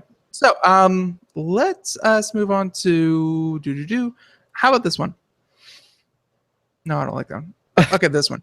Google DeepMind. Craig teased a little bit earlier, but Google DeepMind. For those of you who don't know, very quickly, DeepMind was essentially the infrastructure that they made AlphaGo on, and AlphaGo again is the artificial intelligence that beats Lee Sedol in Go. Yeah, who was a Go champion. Yep. So DeepMind, though, again, that was a publicity stunt. That was to show just the capabilities and complex thinking that DeepMind could reproduce. And now Google has used it to cut its own power bill. What can't DeepMind do? Oh, evidently so not. This is from Engadget, Mr. John Fingus, and Google's grand experiment in using artificial intelligence to save power is paying off. So the search firm's Demis Hassabis tells Bloomberg that the DeepMind AI has cut electricity use at Google data centers by several percentage points. So, that could be, 3 to 4%.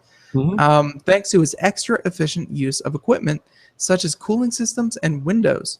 So not it's not the operating system windows. Not the operating system, but open the window, it's hot in here. So it's not certain how much energy the smart code is saving, but Google used slightly over 4.4 gigawatt hours in 2014 alone. Wow. Like that's more than most cities. Yeah. Like other than your New Yorks and your Austins and your Los Angeles, like 4.4 gigawatts is like you need your own power plant for that kind of production. They might build one.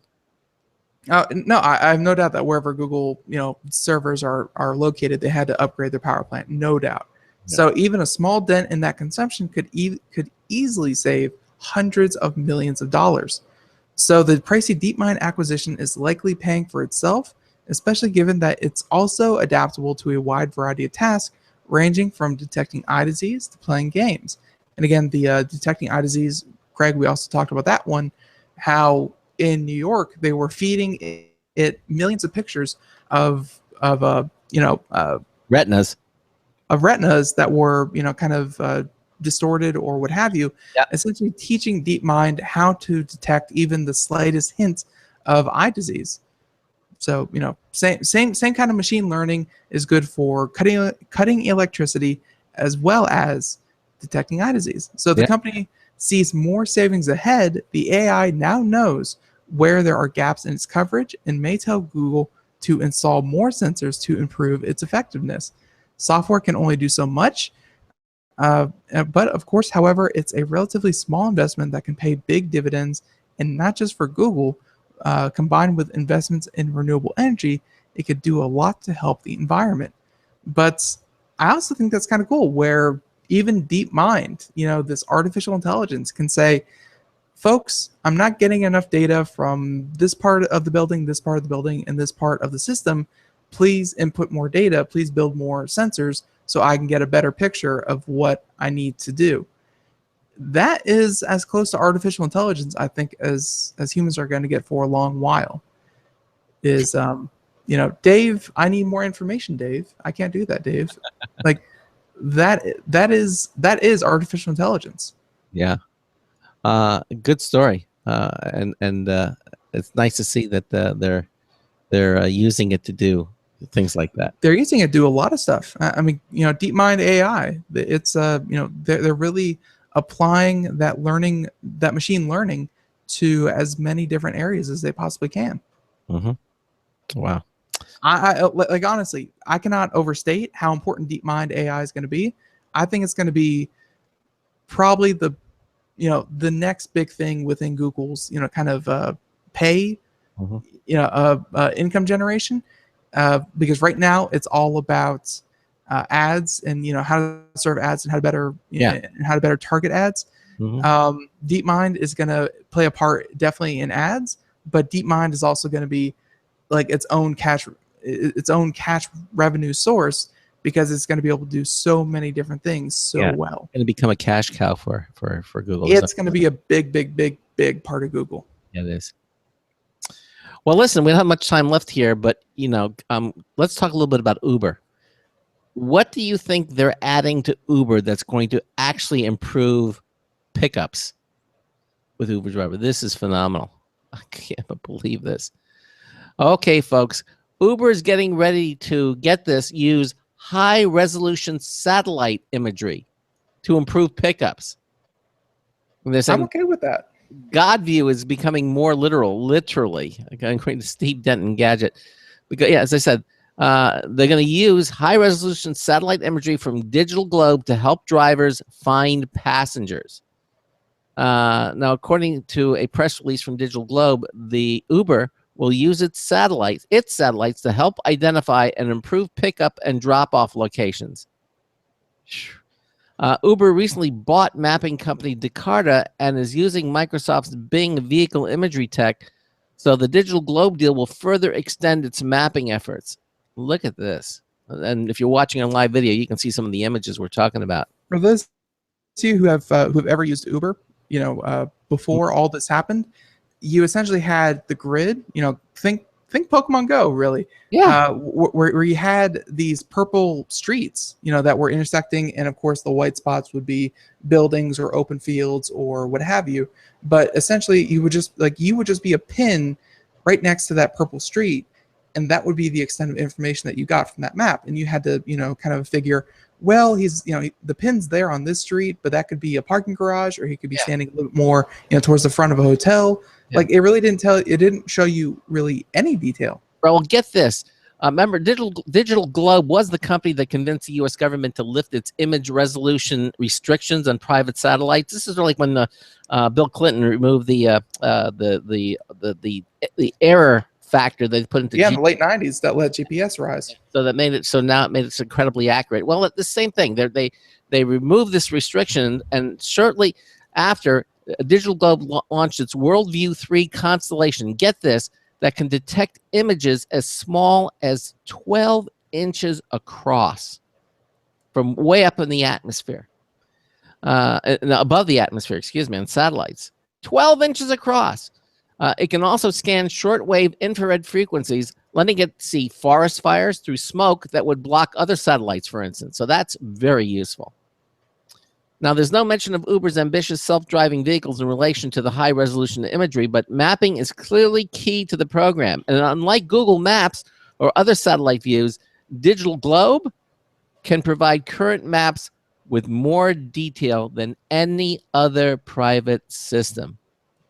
Now, Uber has been criticized for misusing its God view to secretly follow clients, but now lets you opt out of any tracking. That means you're going to have to wait for your car then, I guess.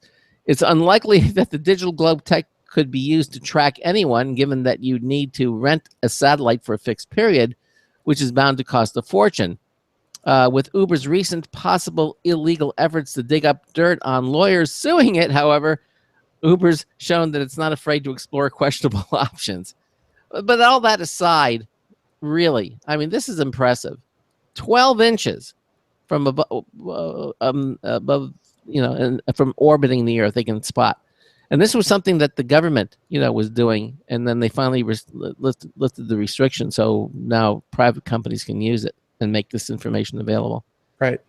Who knows what they can do now? That's still, Well, let's hope one of those, who knows what they could possibly do with this. Let's hope one of those is actually find me without calling me 15 times saying, "Where are you?"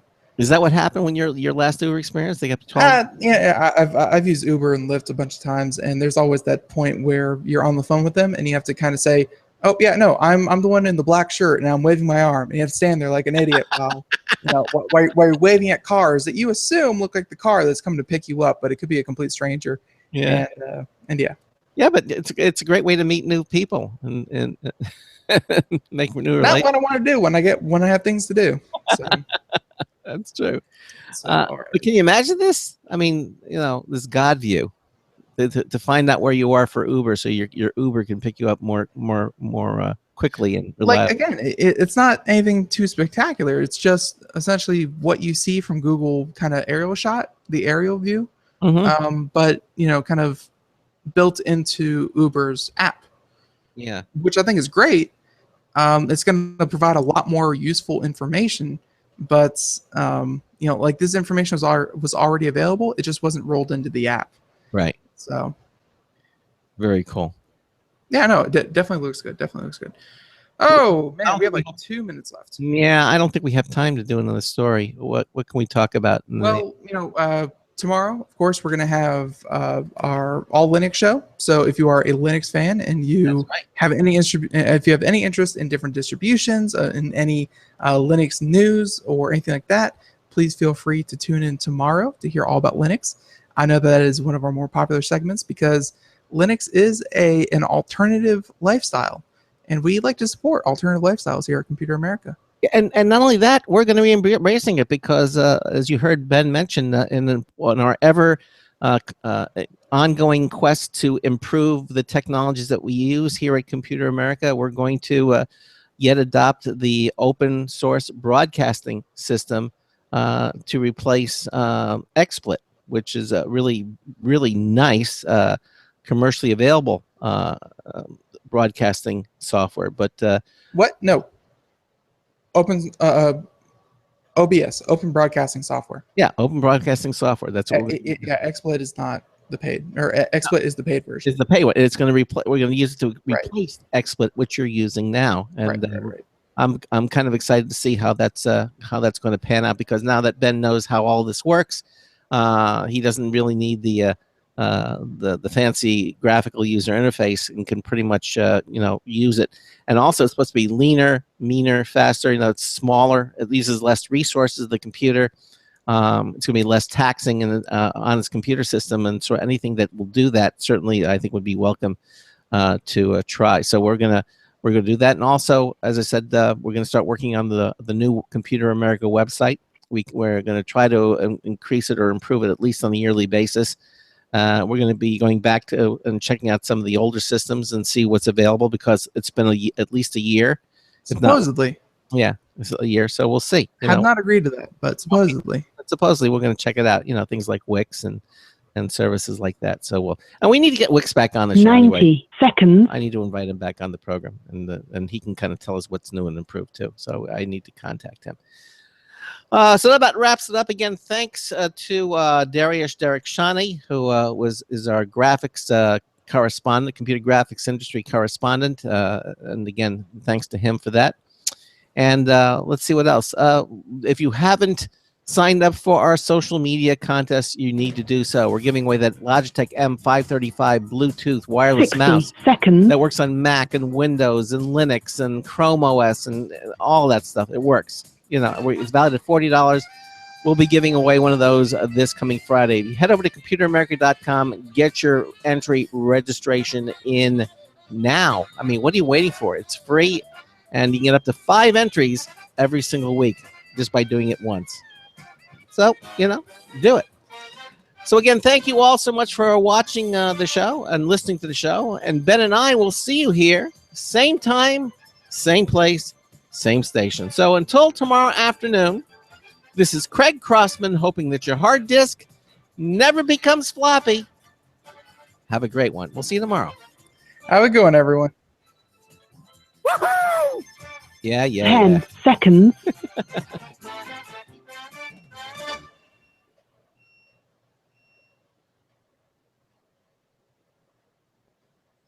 Thank you for using Blog Talk Radio. Goodbye. Okay, everybody, again, thanks for watching our live video stream, and we'll see you tomorrow here with Marcel Gagne. All right? Bye-bye, everybody. Bye.